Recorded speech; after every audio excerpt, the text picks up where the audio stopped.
जळगावमधून देखील अशीच एक अपडेट समोर येते। जळगावमध्ये आजपासून व्यावसायिक गॅस सिलेंडरचा पुरवठा थांबवण्यात आलाय। अमेरिका आणि इस्रायलने इराणवर केलेल्या हल्ल्यानंतर जगभरात पेट्रोल आणि गॅस तुटवड्याची भीती व्यक्त होते। त्याच्या पार्श्वभूमीवर गॅस पुरवठा कंपन्यांनी घरगुती वापरासाठी सिलेंडरला प्राधान्य देण्याचा निर्णय घेतलाय आणि त्यामुळे हॉटेल इतर व्यवसाय करणाऱ्यांसमोर आता व्यवसाय कसा चालवायचा असा प्रश्न निर्माण झालाय। व्यवसाय आहे आता सकाळी दुपारी 12-12:30 सुमारास माहीत पडलं की मोठे व्यवसाय सिलेंडर बंद पडत आहे। तर आमच्यासारख्या धंदेवाल्यांनी काय करायचं? तर आम्ही तर ना चुले पेटवू शकत ना लाकडं पेटवू शकत, लाकडंही भेटत नाही। मग आता याच्यावर काय करायचं बुवा, चिंताची बात आहे आता आम्हाला। व्यवसाय कशावर करायचा, काय करायचं, आता त्याच्यावर पर्याय शोधावा सरकारने।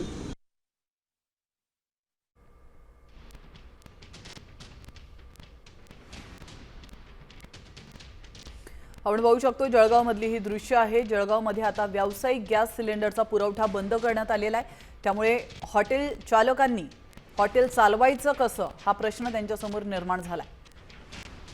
तर जळगावमधली ही दृश्य आपण पाहू शकतो। जळगावमध्ये महत्त्वाचा निर्णय घेण्यात आलेला आहे। त्यामुळे आता इराण इस्रायल युद्धाचे परिणाम